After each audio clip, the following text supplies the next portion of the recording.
Salam uşaqlar, artıq yeni dərsimizin izahını verirəm sizə. Keçən dəfə mən sizə Excel proqramı haqqında, yəni elektron cədvəl proqramı haqqında danışmışdım. İndi isə Excel proqramında, yəni elektron cədvəldə necə diaqramlar, şəkillər və də düsturlar əlavə etmək olar, onun haqqında izahını verəcəm. Ümumiyyətlə, əlavə etmək sözü ingilis dilindən belə deyək də, bağlı bir sözdür.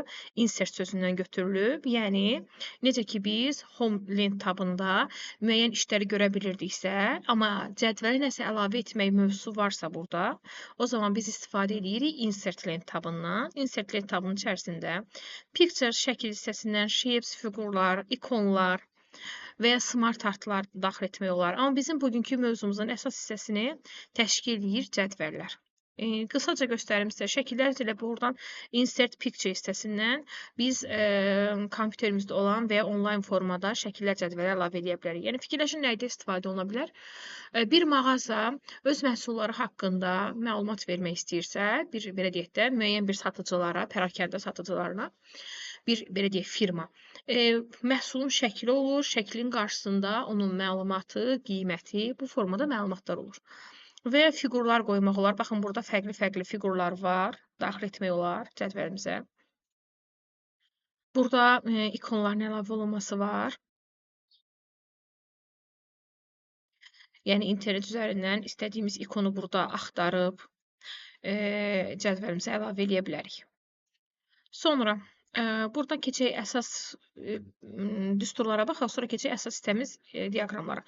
Equation hissəsindən düsturların əlavə olunması. Burada hazır düsturları var. Məsələn, A bərabərdir P kvadrat və ya buradan ink equation hissəsindən özünüz yazı da bilərsiniz. Yazılan siz yazırsınız, yazdığınızı düstura çevirir. Baxın, bu hissədə yazırsınız, yazdığınızı avtomatik düstura çevirir və ya equation hissəsinə basanda burada klaviaturada olmayan bəzi belə deyək, simvollar deyək var və ya burada strukturlar var ki, bu strukturlardan istifadə edərək siz öz cədvəlinizə müəyyən düsturlar daxil edə bilərsiniz.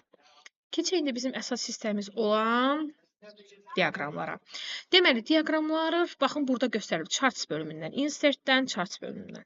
Diaqramların əsasən 3 növü var. Baxın, kitabda da göstərilib, nəzəriyyə hissəsində.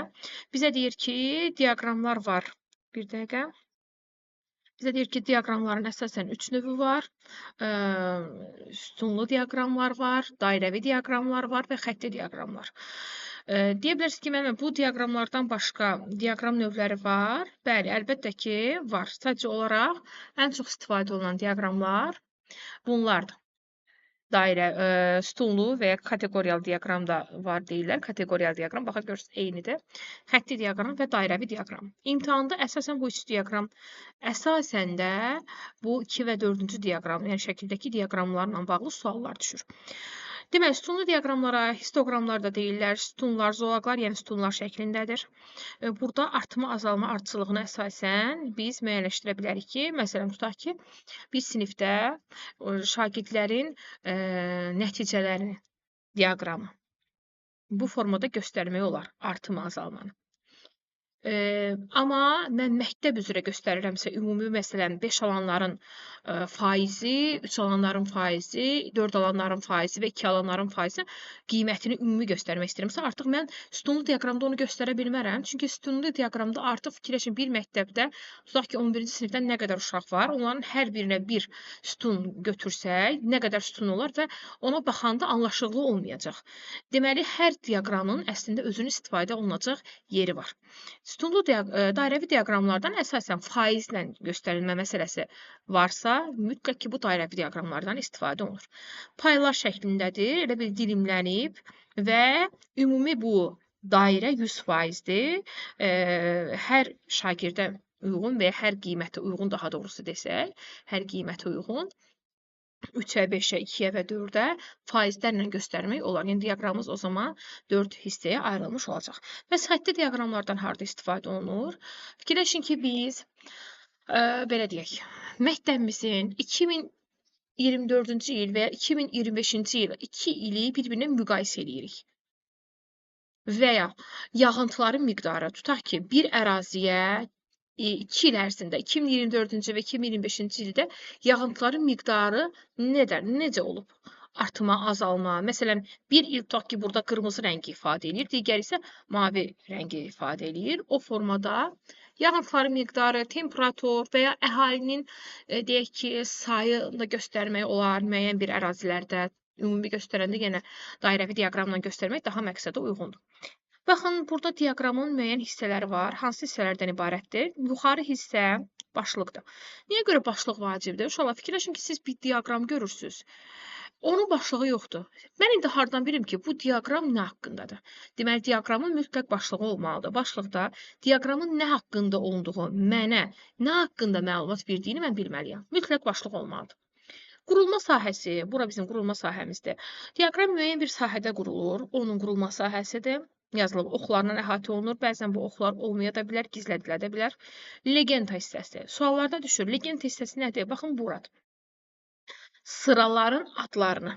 Sıra nədir? Sıralar da baxın, bu sütunlardır.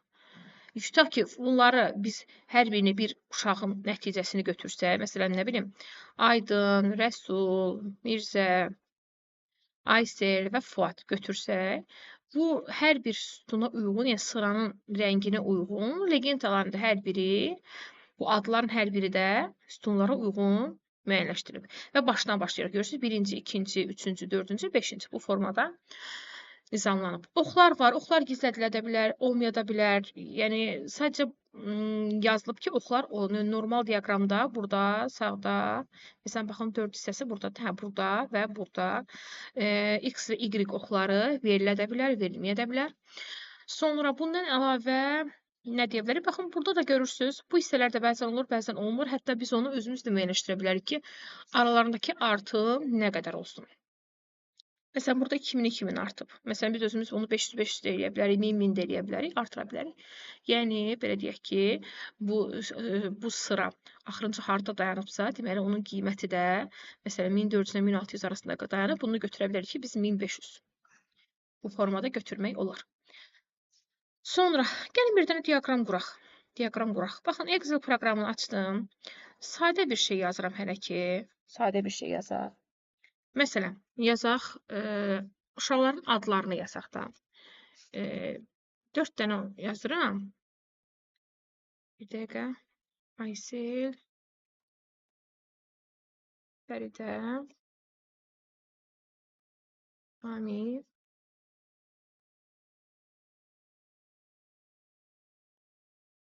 Baxın, bu formada adları yazdıq. İndi onların tutaq ki, gəlin bu Ayseli buradan silim. Və bura yapışdıraq.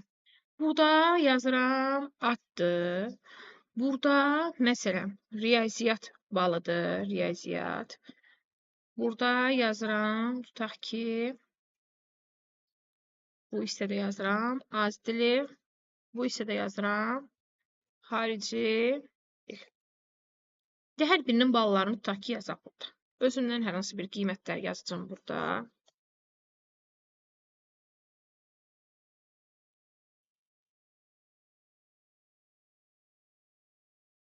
Bu formada gəlib. İndi xarici dilə də yazaq. Məsələn, bu xarici dilini biraz artıraq. İngilis dilini biraz artıraq.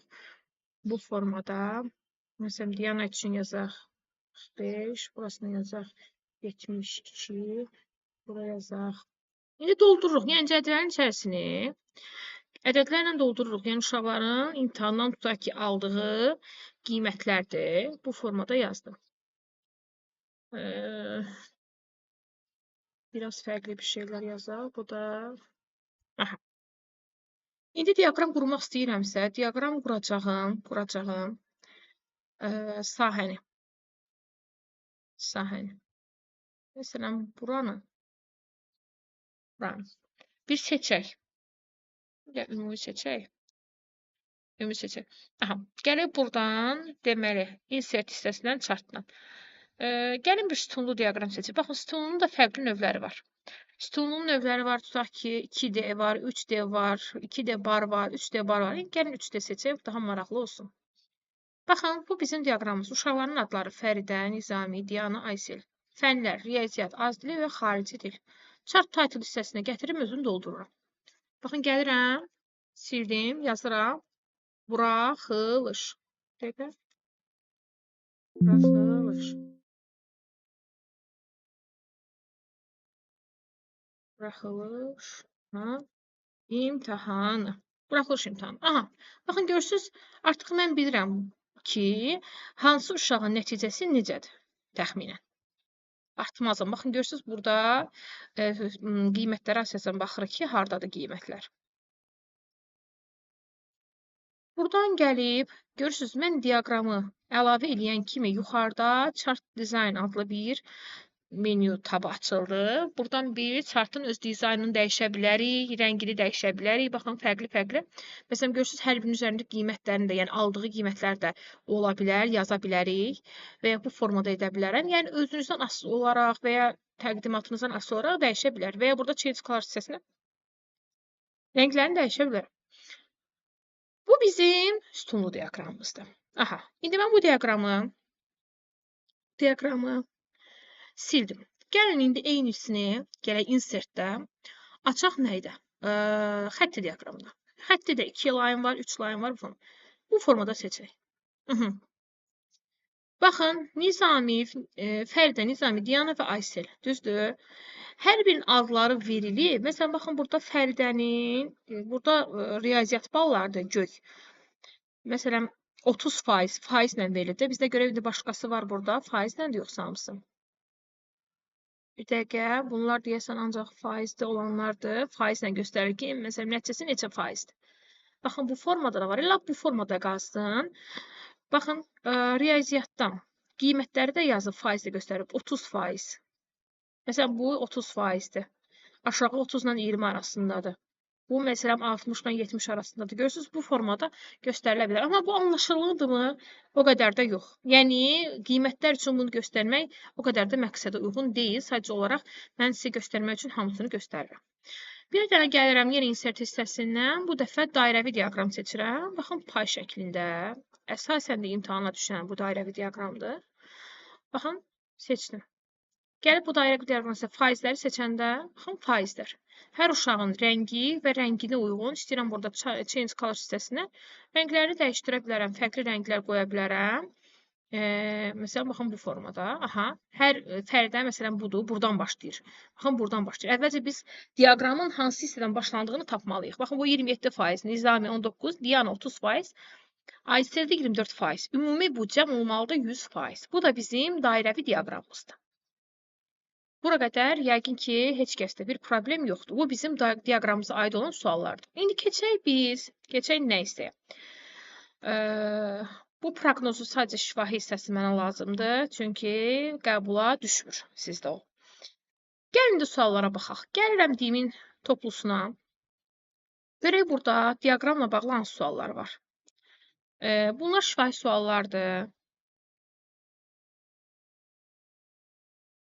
Uşaqlar, deməli nümunələrə baxaq. Dim test toplusundan 9-cu suala baxırıq. Elektron cədvəl fraqmenti verilmişdir. Bu cədvəl əsasında aşağıdakı diaqram qurulmuşdur. Diaqram hansı diapazon əsasında qurulmuşdur? Baxıram diaqramımızda 21%-dir, 29%-dir və 50%-dir. Deməli, bu ikisinin cəmi buna bərabər olmalıdır. Aha, mən nə axtarıram? 2 dənə xananın qiymətinin cəmi bu 3-cü xananın qiymətinə bərabər olmalıdır. Hansı diapazondur? Birinci bu diapazon üzrə baxaq. 25, 33, 22. İkisinin cəmi 3-cüyə bərabərdir? Yox. Bura baxaq. 7, 14, 4. İkisinin cəmi 3-cüyə bərabərdir? Yox. Bura baxaq. 500, 850, 350. 350 ilə 500 eləyəcək 850. Bu da 850 düzdür. Deməli, bu diapazon D2, D4 diapazonu ola bilər bu. D2, D4 diapazonu. Bu indi bərabər faiz olanda tapmaq daha rahatdır. Bir dənə başqasına baxaq. Burada da bir 50% verilib. Yenə deyir, hansı diapazon əsasında qurulub. Baxın, yenə baxıram. İkisinin cəmi 3-cüyə bərabərdir. Burada olan elə bir dənə budur. 150 ilə 300-ün cəmi 450-yə bərabərdir. Deməli, elə burada A1, A3 diapazon əsasında qurulub. Bu sadə. Keçək. Bu da eynidir, bu da eynidir. Bura yenə baxanda, baxın, diapazon üzrə baxıram. Yəqin ki, bu diapazon üzrədir. 50 ilə 30-un cəmi 80-ə bərabərdir. Üçüncü çünki 80-dir. İkinci 30-dur. Birinci də 50-dir. Mən yaxşı, bunu sizə göstərim ki, belə bir şey olsa, 50% olmasın da başqa bir faiz olsun. İmtahanda 50% düşməyəcəksə çünki. Onu necə tapmaq olar? Gəlin də ona baxaq. Necə tapmaq olar? Deməli, bir dəqiqə. Əvvəlcə biz nə edirik? Bunun əsasında gəlin göstərməyim. Bunun əsasında yox. Bir dəqiqə. Bunun əsasında göstərim. Bir 14-ün əsasında göstərim. Əvvəlcə özümüzdə nəyi müəyyənləşdiririk? Əvvəlcə özümüzdə müəyyənləşdiririk ki, bu diaqrama biz necə baxmaq lazımdır? Uşaqlar, baxın diaqrama, fikirləşin ki, buradan bir dənə xətt var. Saat əqrəbi istiqamətində işləyir. Sağ tərəfə. Yəni, bu birinci yerdə dayanan birinci xananın qiymətidir. İkinci yerdə dayanan ikinci xananın qiymətidir. Üçüncü yerdə dayanan üçüncü xananın qiymətidir. Yəni buradan nə başa düşürük? Buradan başa düşürük ki, A2-nin qiyməti birinci xanadadır. B2-nin qiyməti ikinci xanadadır. C2-nin qiyməti də üçüncü xanadadır.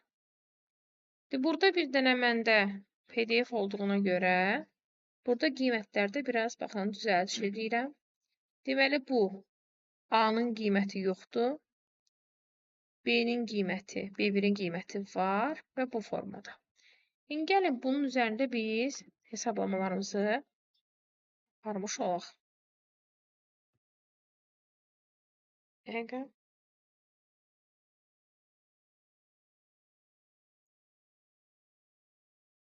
Hesablamamızı aparmış olaq. Gəlin qoyaq. Qiymətləri qoyaq, hesablayaq.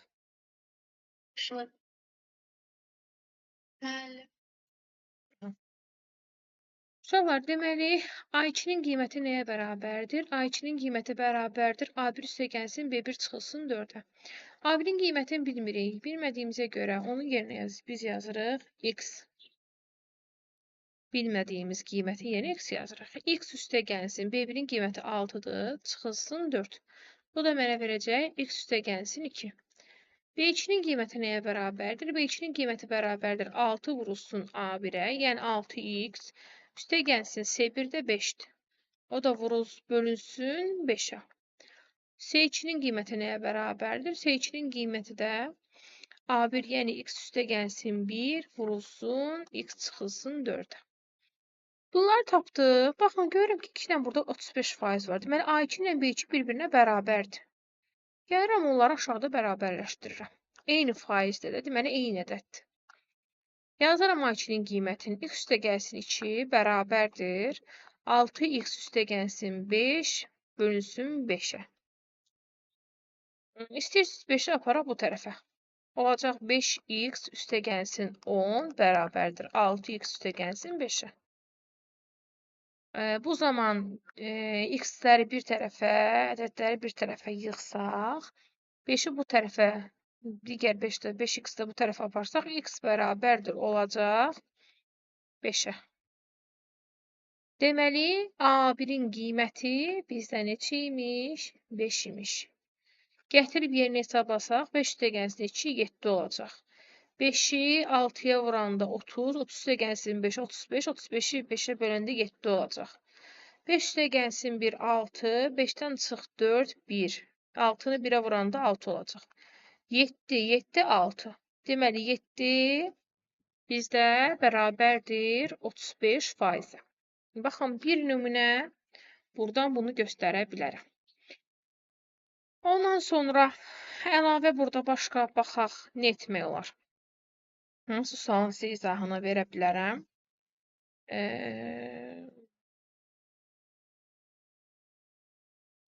Bu heç.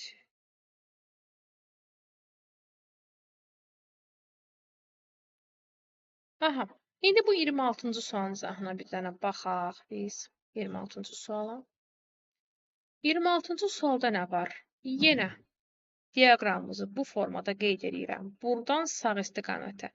Birinci xana, ikinci xana və üçüncü xana. Başlayıram hesablamağa, yazmağa. Deməli, A2 buradadır, B2 buradadır, C2 də buradadır. A2-nin qiyməti 37-dir, B2-nin qiyməti 13-dür. Deməli, A2 ilə B2-nin cəmi bərabərdir C2-yə. Aha, aydındır. İndi gəlib burada A2-nin qiymətini tapaq. A2 bərabərdir. Sam A1 C1. A1 C1, C1 yoxdur. Olmayan bir yerə, yəni xana müraciət edirəmsə həmin xanaya, yoxdursa, ora bir X yazıram. Deməli, yazaq. A1 C1 nə olacaq cəmi? A1 üstə gəlsin B1 olacaq 24. Üstə gəlsin X. 24 üstə gəlsin X olacaq. B2 nəyə bərabər olacaq? B1 çıxılsın A1. B1-dən A1 çıxanda 15-dən 9-u çıxanda qalır 6. 6-nı böləndə 3-ə eləyir 2. 2 üstə gəlsin X. C2 nəyə bərabərdir? B1 C1 cəmi. B1 ilə C1 ümumi olacaq 15 plus X. 15 plus X üstə gəlsin 20 də bu da mənə verəcək 35 üstə gəlsin X. Aydındır. İndi nə edirəm? A2 ilə B2-ni cəmləyirəm, bərabər edirəm C2-yə.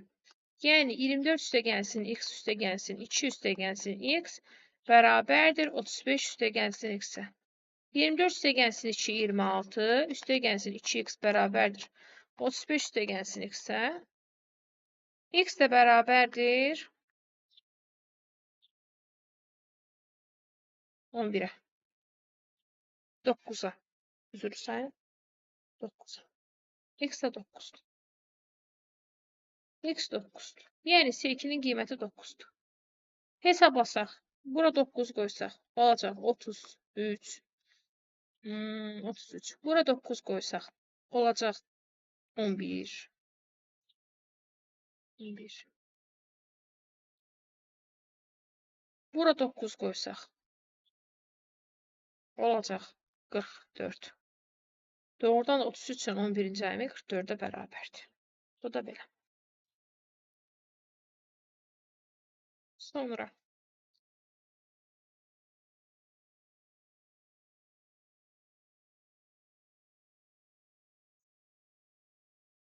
Eyni faizlərdir.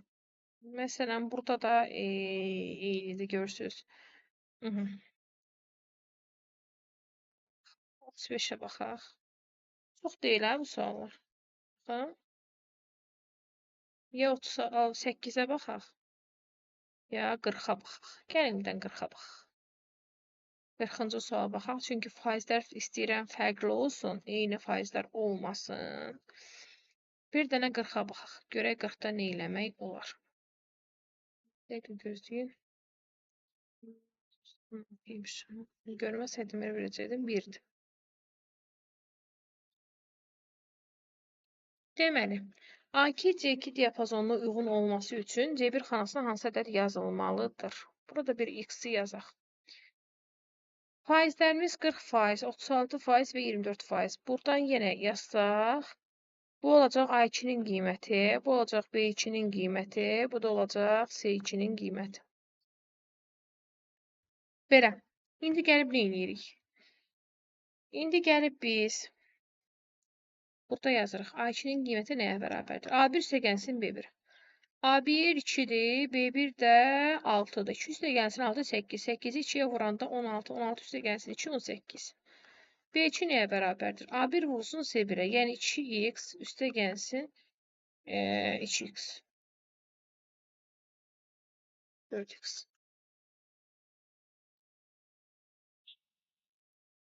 Bəs bizdə C2 nəyə bərabərdir? C2 də bərabərdir. B1 vursun, B1 çıxılsın 16. 6, 6-nın 36. 36-dan çıxanda 16-nı, o da bərabərdir 20. Deməli, bura 20-dir. 20-yə 40% uyğundur. Baxın, 20-yə 40% uyğundur. 40%. 18-ə 36% uyğundur. 2 dəfə çox. Bu 4x isə 24% uyğundur. 24% uyğundur. Aha. İndi mən bunların hər birini 2 dəfə artırmışam. Bu da 2 dəfə artmalıdır. Bunu 2 dəfə artanda olacaq neçə? 8x. Yəni 4x vurulsun 2 bərabərdir 24. 8x bərabərdir 24. X də bərabərdir 3. Deməli, bizim x-imiz neçə imiş? 3 imiş. Bu belə. Sonra bir dəqiqə.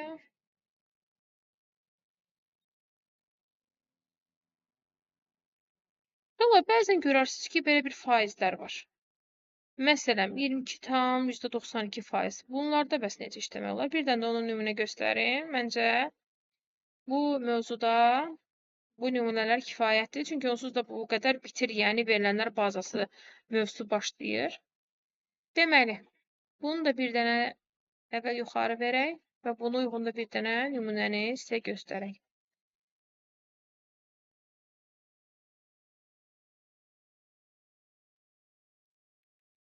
6C6 diapazonu. A6C6 bu üzrə. Bu diapazonlar üzrə diaqram qurulub. Aha, yenə buradan sağa. 6, B6, C6. Burada bir şey var ki, bunların yenə ikisinin cəmi buna bərabər olacaq. Əslində, burada da asanlıq etmək istəyirdim, fərqli bir şey olsun. Eyb yoxdur. Gəlirəm sam A2, A4. A2-dən A4-ə qədər. 6-nın qiyməti neçə oldu? 24 üstə gəlsin 9, 33. 33 üstə gəlsin 19 da 52. Bura olacaq 52. 6. B6 bəs. Sam B2, B4. B2 də bura bilmirəm. 27 üstə gəlsin 25, 52. 52 üstə gəlsin x.